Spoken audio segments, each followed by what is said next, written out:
Hello बच्चों, तो कैसे हैं आप सब। आई होप कि आप सब बढ़िया होंगे। तो बच्चों, मैंने बोला था कि अपन अध्याय 6 जिसका नाम त्रिभुज है, ठीक है।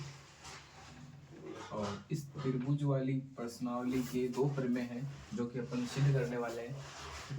जो पहली प्रमेय है 6.1 वेरी इंपॉर्टेंट है, एग्जाम में पूछ ली जाती है या फिर इससे रिलेटेड कोई क्वेश्चन पूछ लिया जाता है, ठीक है।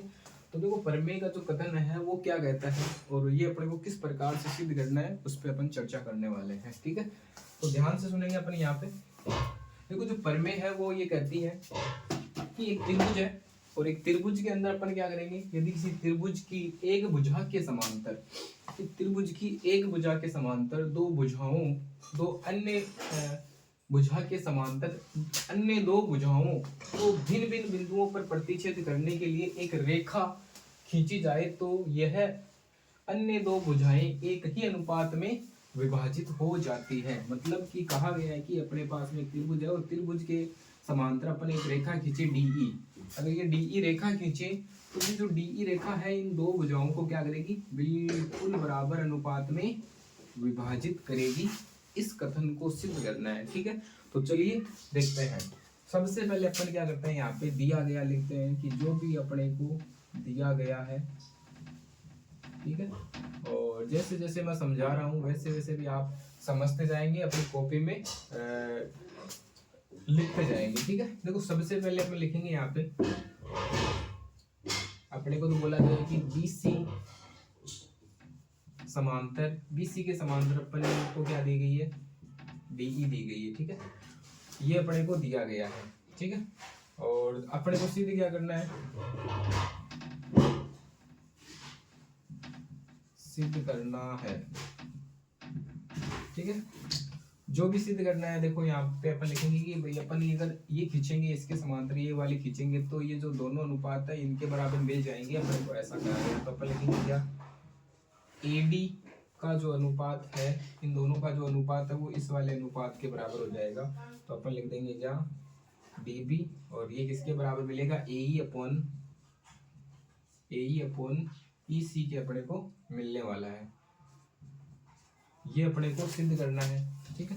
अब अपन थोड़ी सी रचना भी कर लेते हैं, कंस्ट्रक्शन का काम भी कर लेते हैं। कंस्ट्रक्शन का काम ये है कि D से AE पर लंब डाल दिया DM, और E से FD पर अपने लंब डाल दिया EN, ठीक है। अपन लिखते हैं D से कोमा E से AD व AE पर लंब DM व EN खींचा, तथा B को E से, B को E से तथा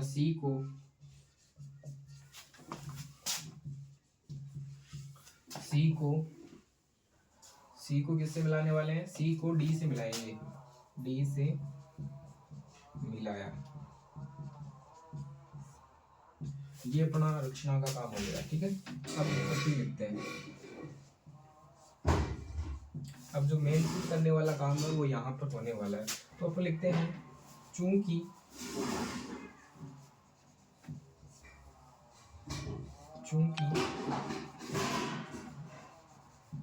त्रिभुज का क्षेत्रफल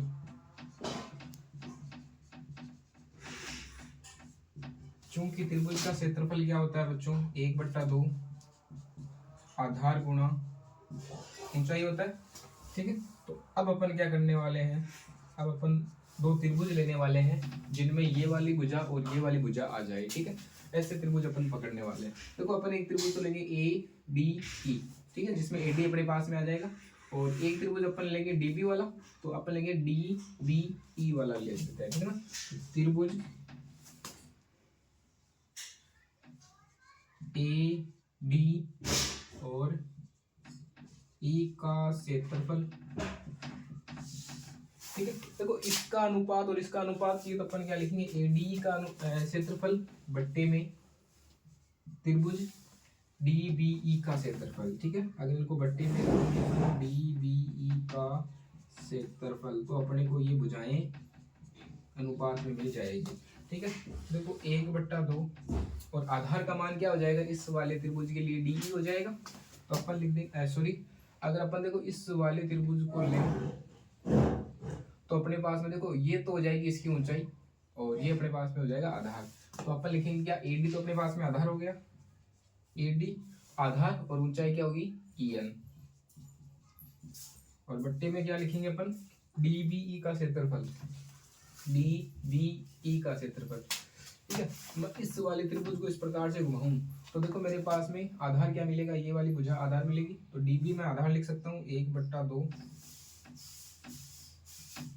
डीबी गुणा, और ऊंचाई क्या हो जाएगी, अगर मैं इस त्रिभुज को थोड़ा सा आगे बढ़ाऊं तो ऊंचाई मेरे को ये वाली मिलेगी। ठीक है, अगर मैंने इसको आधार माना है तो ऊंचाई तो देखो कहाँ से मिलेगी, यहीं से मिलेगी। अगर मैं इस वाले सामने वाली भुजा पे लंब डालूंगा तो EN अपने पास में क्या हो गई है, ऊंचाई हो गई है। ठीक है, बराबर देखो ये इससे कटेगा और ये इससे कटेगा तो अपने पास में क्या आ जाएगा, एडी, एडी बचेगा ऊपर, एडी बट्टे में डीबी हो जाएगा, समीकरण नंबर 1। और तथा इसी प्रकार अपन क्या करेंगे, तथा वापस ADE इन दोनों को भी देखेंगे। ठीक है ना, इन दोनों का अनुपात भी देखेंगे। तो ये वाले त्रिभुज में आ रही है वापस ये वाली भुजा, और इस वाले त्रिभुज में DEC के अंदर ये वाली भुजा आ रही है। ठीक है, तो अपन लिखेंगे क्या,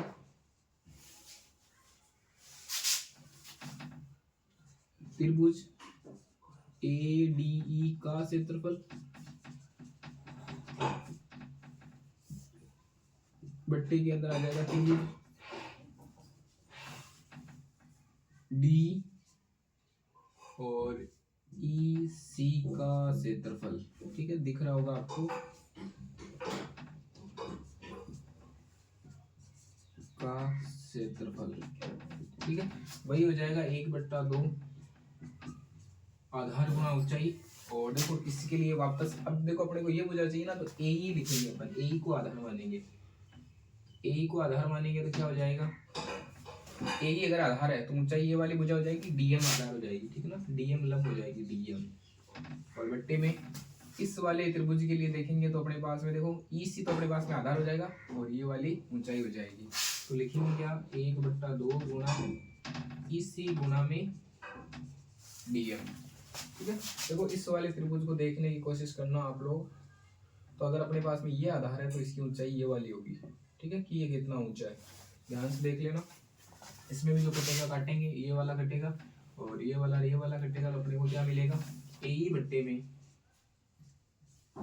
में इसी समीकरण नंबर 2। ठीक है, ये इतना अपने को प्राप्त हो चुका है। अब अपने को ये पता है कि देखो DBE मतलब कि ये वाला जो त्रिभुज है इस वाले त्रिभुज के बराबर है। क्यों, क्योंकि अपन कह सकते हैं कि ये वाला जो त्रिभुज है और ये वाला जो त्रिभुज है दो समांतर भुजाओं या और एक ही आधार और समांतर भुजाओं के मध्य बनने वाले दो त्रिभुज हैं। तो अपन लिखेंगे चूंकि DBE त्रिभुज DBE तथा DEC ये वाला त्रिभुज, ठीक है ना, DEC त्रिभुज DBE तथा त्रिभुज DEC एक ही आधार तथा समांतर भुजा के मध्य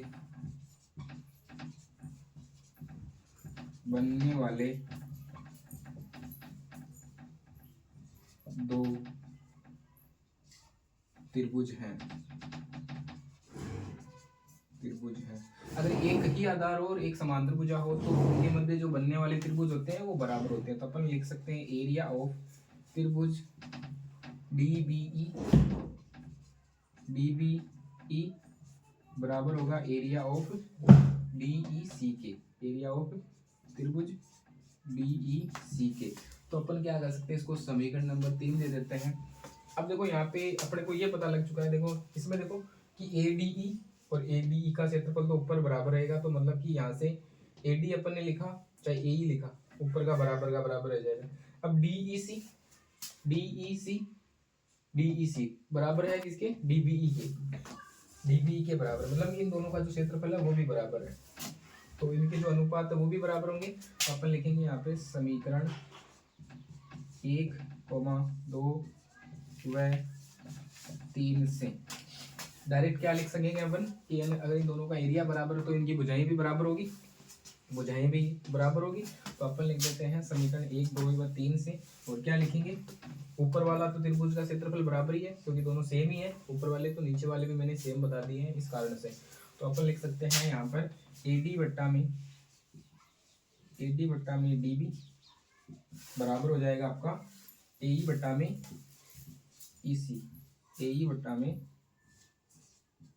EC, और ये आप लोगों का हो गया है ETC दम। ठीक है, यही अपने को सिद्ध करना था, देखो यही सिद्ध करना था और अपन इसको सिद्ध कर चुके हैं। ठीक है, प्रमेय बड़ी इंपॉर्टेंट है, एक बार ध्यान से और देख लेना इस वीडियो को, बड़ी ही मजेदार प्रमेय है, आप लोगों को अच्छे से समझ में आ जाएगी। ठीक है, अब अपने को यहाँ से इस प्रमेय से ये पता लग चुका है, इस कथन से हमें ये पता लग चुका है कि यदि अपन किसी भी त्रिभुज में एक भुजा के समांतर दूसरी भुजा खींचेंगे तो वो जो समांतर भुजा है वो बाकी दो भुजाओं को क्या करेगी, समांतर या फिर समानुपात में विभाजित करेगी, समान अनुपात में विभाजित करेगी। ऐसी की ऐसी इसकी विपरीत है दूसरी प्रमेय जो कि आपको मैं अभी बताने वाला हूँ। फिलहाल इसको आप लिख लेंगे और समझने की कोशिश करेंगे। ओके।